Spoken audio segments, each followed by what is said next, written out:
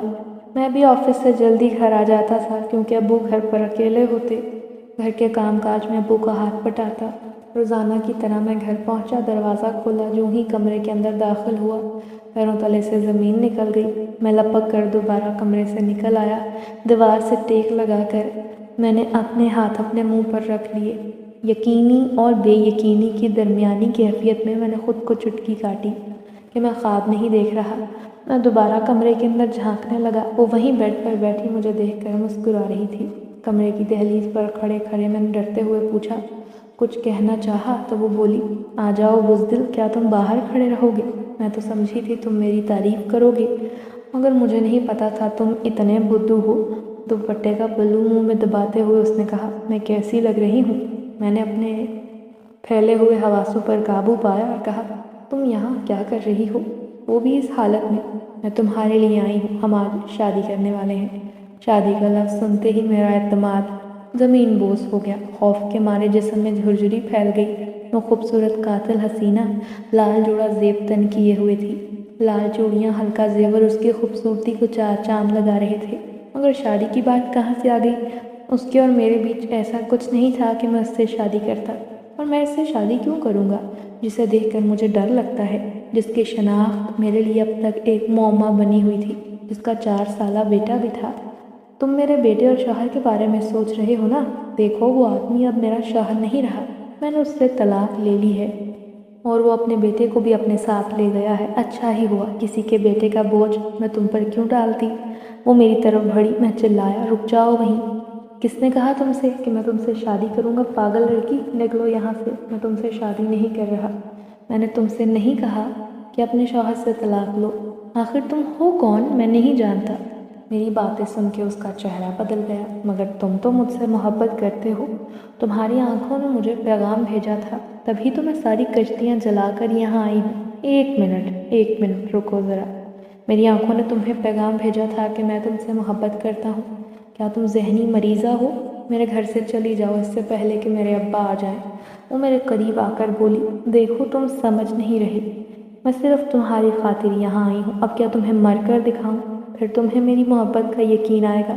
میں نے اسے کلائی سے پکڑ کر کمرے سے باہر دھکیلا، نکل جاؤ اس سے پہلے کہ میرے ابو آ جائیں۔ وہ غصے میں آ گئی اور چلائی، زاہد دیکھو، میں آخری بار کہتی ہوں۔ میں اس کی طرف لپکا تاکہ اسے گھر سے نکال سکوں، مگر اچانک اس نے میرے منہ پر زناٹے دار تھپڑ دے مارا۔ تھپڑ کھاتے ہی میں لڑکھڑا گیا اور اگلے لمحے میں زمین پر تھا۔ میری آنکھ کھلی، سر بہت بھاری ہو رہا تھا، مجھ سے اٹھا نہیں جا رہا تھا۔ کمرے میں اندھیرا تھا، میں ہڑبڑا کر اٹھ بیٹھا۔ کمرے میں ایک روشن دان تھا جس سے روشنی چھن کر اندر آ رہی تھی۔ روشنی کی لکیر تھی جو کمرے کی آدھی دیوار تک آ کر ختم ہو گئی۔ میں کمرے کی دیواروں کو ٹٹولتے ہوئے دروازہ تلاش کرنے لگا، مگر دروازہ نہ ملا۔ ہر طرف دیوار تھی، شاید 2 سے 3 چکر تو میں کمرے کے لگا چکا تھا، پھر تھک ہار کر بیٹھ گیا۔ بہت دیر تک زمین پر بیٹھا، ادھر ادھر پہلو بدلتا رہا۔ مجھے کمرے کا وہ سین یاد تھا جب اس نے مجھے تھپڑ مارا۔ اس کے بعد کیا ہوا کچھ یاد نہیں۔ میں یہاں کیسے پہنچا؟ نہ جانے کتنا وقت گزرنے کے بعد یکا یک کمرے میں روشنی پھیلنے لگی۔ اچانک روشنی تیز ہونے لگی۔ میں نے گھبراتے ہوئے آنکھوں پر ہاتھ رکھ لیا۔ چند لمحوں بعد میری سماعت سے آواز ٹکرائی، دیکھو گے نہیں کہ تمہارے سامنے کون کھڑا ہے؟ میں نے فوراً آنکھیں کھول دی تو میرے سامنے وہی حسینہ کھڑی تھی، ایک حسین ریشمی گاؤن میں ملبوس، ہلکا زیور پہنے۔ اس کی خوبصورتی چاندنی کی طرح دمک رہی تھی۔ یقیناً وہ پہلے سے زیادہ حسین ہو گئی تھی۔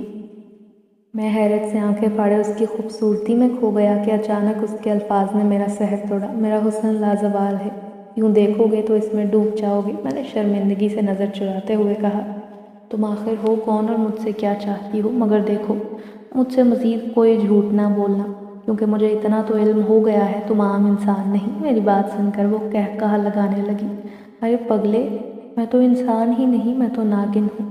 میرا نام زہریلی ہے اور چند سالوں بعد اپنے 100 سال پورا کرتے ہی بہت طاقتور ہو جانے والی ہوں۔ 100 سال پورے ہوتے ہی لازوال بن جاؤں گی، ہمیشہ کے لیے امر ہو جاؤں گی۔ میرا یہ حسن خوبصورتی کبھی ختم نہیں ہوگا، تا قیامت جوان رہوں گی۔ میں نے کانپتی آواز سے پوچھا، کیوں؟ کیا تمہیں آب حیات مل گیا ہے؟ وہ میرے قریب آ کر بولی، مجھے آب حیات سے بڑھ کر طاقت مل چکی ہے۔ آب حیات کی ضرورت کیا ہے؟ تم مجھ سے شادی کرو گے نا؟ پھر ہماری شادی کے ٹھیک 3 سال اور 3 دن بعد اماوس کی رات کو میں تجھے ڈس لوں گی، تیرے خون پر منتر کروں گی اور تیرا سارا خون میں پی جاؤں گی۔ تیرا لذیذ خون مجھے ایک نئی زندگی دے گا باولے، تو میری طاقت بنے گا اور تیرے بعد تو جیسا ایک اور بے وقوف میرا شکار بنے گا اور وہ میرا آخری شکار ہوگا۔ بس اب وقت تھوڑا رہ گیا ہے، اس کے بعد پوری دنیا کے ناگوں پر میں حکمرانی کروں گی۔ وہ کہہ لگا رہی تھی اور میں اس کی شکل دیکھ رہا تھا کہ میں کس مصیبت میں پھنس گیا تھا، اور یہ سچ تھا میں ایک نمبر کا بے وقوف تھا، تبھی تو اس سے پیچھا نہیں چھڑا سکا۔ مگر اب کیا ہوگا؟ اگلے لمحے اس نے میری گردن دبوچ لی اور کہا، زیادہ نہ سوچو کیونکہ اب کچھ نہیں ہو سکتا۔ میری خادمائیں آ رہی ہیں، خاموشی سے ان کے ساتھ چلے آنا اور ہماری شادی کی تیاری کرنا۔ سمجھ گئے؟ کیونکہ یہاں سے باہر جانے کا کوئی راستہ نہیں۔ میں نے ہاں میں سر ہلایا تو اس نے مجھے چھوڑ دیا۔ دیکھتے ہی دیکھتے وہ سانپ کی شکل اختیار کر گئی اور نہایت باریک اور چھوٹی ہوتی چلی گئی۔ پھر وہ رینگتے ہوئے کمرے کے دروازے کے نیچے سے باہر نکل گئی۔ دروازے کو دیکھتے ہی میں چونک گیا۔ اچانک دروازہ کہاں سے آ گیا؟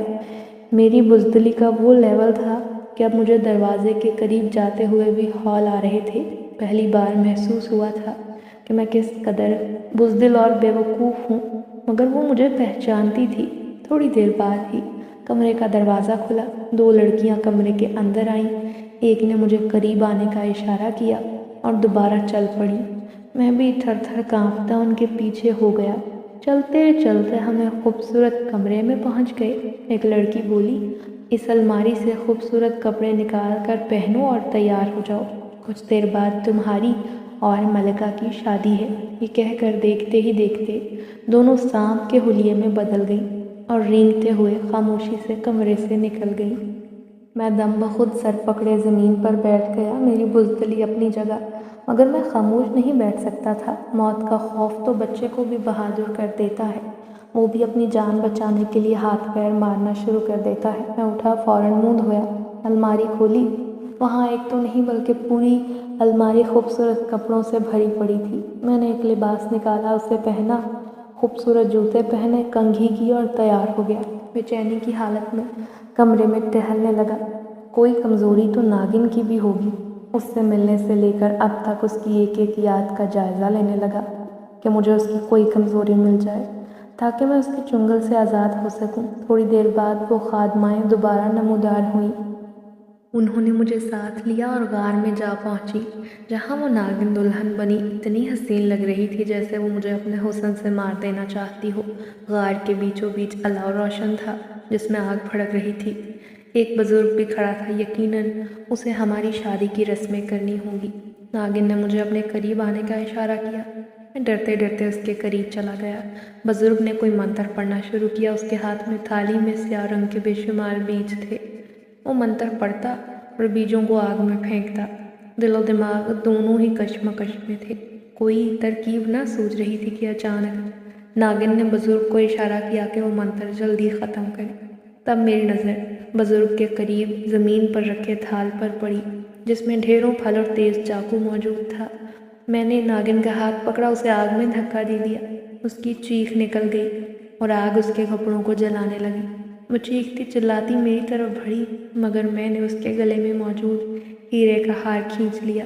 وہ چلائی، میرا لاکٹ مجھے لوٹا دو، یہ میری عمر بھر کی ریاضت ہے، میری طاقت ختم ہو جائے گی، میری برسوں کی محنت برباد ہو جائے گی۔ میں نے کہا، نہیں، طاقت کے نشے میں دوسروں کی زندگی اجاڑنے والوں کو جینے کا کوئی حق نہیں۔ بزرگ نے سانپ کی شکل اختیار کی اور رینگتے ہوئے غار سے نکل گیا۔ ناگن نے اپنی خادماؤں کو مدد کے لیے پکارا، مگر میں نے کہا اگر میرے پاس کوئی آیا تو میں اس ہیرے کو آگ میں پھینک دوں گا۔ یہ سن کر نوکرانیاں جہاں کھڑی تھیں وہیں کھڑی رہ گئیں۔ میں بولا، یاد ہے جب پہلی بار مجھے تمہاری طاقت کا علم ہوا تھا، میں مایوسی کی حالت میں تمہارے گھر سے نکلا، نہ جانے کیوں چند لمحوں بعد الٹے پیر تمہاری خاطر واپس پلٹا، مگر جوں تمہارے گھر کے دروازے پر پہنچا میں نے تمہاری آواز سنی۔ تم کہہ رہی تھی کہ میرے گلے میں موجود بیش قیمتی ہیرا ہی میری طاقت ہے اور اس کے بل پر میں کچھ بھی حاصل کر سکتی ہوں۔ جب میں نے یہ سنا تو میرے ضمیر نے مجھے کہا، نہیں زہر، یہ ٹھیک نہیں۔ میں خود کو دھوکہ نہ دے بیٹھوں یہ سوچ کر واپس چلا گیا۔ یہ سن کر وہ چلائی، تم گھٹیا انسان ایک جیسے ہوتے ہو۔ میں نے تمہارے بہنوئی رحمان سے شادی کی، اسے میری حقیقت کا علم ہوا تو وہ بھی دنیا کو بتانے بھاگ پڑا، مگر میں نے اسے ڈس لیا۔ وہ جو 4 سالہ بچہ تھا نا، وہ میرا بیٹا نہیں، وہ تمہیں پھنسانے کے لیے چال تھی۔ میں نے سمجھا شاید مجھ پر ظلم ہوتا دیکھ کر تم فوراً شادی کر لو گے، مگر میرا اندازہ غلط نکلا۔ ہاں، تمہارے رحمان بہنوئی کا مجھ سے ایک بیٹا ضرور ہوا تھا، مگر میں نے اپنے بیٹے کو ڈس لیا اور اب میں تجھے نہیں چھوڑوں گی۔ یہ کہتے ہی وہ ناگن کے روپ میں آ گئی۔ میں نے وہ ہیرا آگ کی طرف اچھال دیا۔ وہ ہیرے کو پکڑنے کے لیے دوبارہ انسانی شکل میں واپس آئی تو میں نے اسے آگ میں دھکیل دیا۔ اگلے لمحے وہ ہیرے سمیت آگ کے الاؤ میں گر چکی تھی۔ اس کی خادمہ غائب تھی۔ میں نے وہاں سے دوڑ لگا دی۔ باہر نکلنے کے لیے نہ جانے کب تک راستے کو تلاش کرتا رہا۔ بار بار دل میں رحمان بھائی اور سلمیٰ باجی کا خیال آ رہا تھا، نہ جانے وہ کیسے ہوں گے۔ آخر کار غار سے نکل آیا۔ کئی گھنٹے مسلسل چلتا رہا۔ گھر جانے کی بجائے ہسپتال پہنچا تو پتہ چلا رحمان بھائی کوما سے باہر آ گئے ہیں اور وہ خطرے سے باہر ہیں۔ رحمان بھائی نے خود پر بیتنے والی کہانی اور زہریلی ناگن کے بارے میں سب کو بتا دیا تھا۔ انہیں صحیح سلامت صحت یاب دیکھ کر میں نے باجی کے سسر سے اجازت لی اور گھر آ گیا۔ میں بہت تھکا ہوا تھا، اب آرام کرنا چاہتا تھا۔ اس واقعے سے میں نے یہ سیکھا تھا کہ ہماری زندگی انہونیوں کا مجموعہ ہے، اسی لیے بڑے سے بڑا فیصلہ کرتے وقت بھی اپنے گھر کے بڑوں کو لازمی شریک کریں، کیونکہ دھوکہ اکثر بے حد خوبصورت ہوتا ہے مگر ہر بار نہیں۔